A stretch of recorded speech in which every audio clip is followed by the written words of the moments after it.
Bismillahirrahmanirrahim. Assalamualaikum warahmatullahi wabarakatuh. Perkenalkan, nama saya Muhammad Faiz Alwafi. Saya dari kelas Statistik for Linguistic and Literary Studies. Kali ini saya akan memberikan pemahaman saya tentang penelitian kuantitatif, kuesioner, dan fungsi kuesioner dalam penelitian kuantitatif. Nah, yang pertama itu ada fungsi dari penelitian kuantitatif dalam penelitian. Fungsinya tersebut kita bisa mencari jawaban sebenarnya mengenai objek tertentu yang kita teliti. Yang kedua itu jawaban sebenarnya itu ada berbentuk terbuka dan tertutup. Jawaban yang terbuka di sini maksudnya itu penjelasan itu bersifat deskriptif, naratif, dan terbuka untuk interpretasi lainnya seperti ilmu sosial humaniora. Nah, sedangkan jawaban tertutup itu interpretasi lain seperti ilmu ekskasta. Jawaban tertutup ini penjelasannya bersifat deskriptif dan tertutup untuk interpretasi lain. Dan penelitian yang bertujuan mencari jawaban atau dikonfirmasi konfirmasi wilayah penelitian kuantitatif.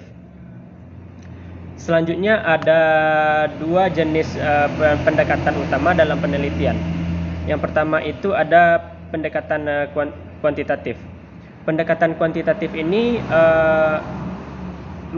kita mengkaji objek kajian berdasarkan praasumsi atau hipotesa, dan juga menerapkan rumusan masalah kita secara statistik atau angka untuk membuktikan kebenaran hipotesa tersebut. Dan dominan yang digunakan pada bidang ilmu eksakta.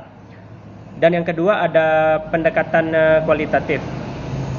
Nah, dalam penelitian kualitatif ini kita meneliti objek kajian berdasarkan keadaan objeknya dan menerapkan observasi, diskusi, narasi, pendekatan personal, serta budaya untuk mendeskripsikan objek kajian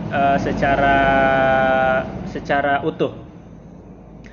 Dominan di bidang ilmu sosial humaniora. Selanjutnya ada yang namanya pendekatan penyeimbang, mixed method. Dalam pendekatan ini artinya itu kita menggabungkan dari pendekatan-pendekatan kuantitatif dan kualitatif untuk bisa menghasilkan hasil dari analisis yang kita hasilkan dan tidak bisa terbantahkan untuk kedua kubu. Nah, dalam mixed method ini ada 4 jenis rancangan mixed method. Yang pertama ada namanya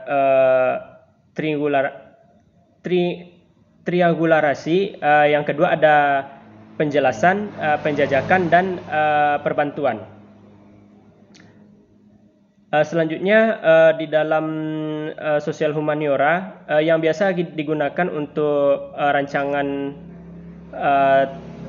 tersebut, dan biasanya digunakan dalam skripsi mahasiswa ilmu sosial humaniora yang juga menggunakan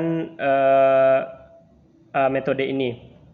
Nah, cara menggunakannya kita bisa mengumpulkan secara bersamaan kualitatif dan kuantitatif.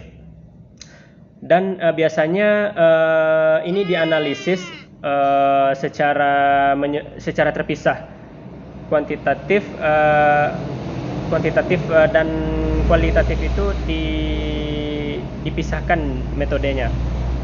Nah, dalam metode ini ada kelemahannya. Kelemahannya itu makna dari persentase yang dihasilkan seringkali tidak bisa digabungkan dengan hasil analisis kuantitatifnya. Nah, mungkin hanya itu yang bisa saya sampaikan. Terlebih dan kurang saya mohon maaf. Wabillahi taufik wal hidayah. Assalamualaikum warahmatullahi wabarakatuh.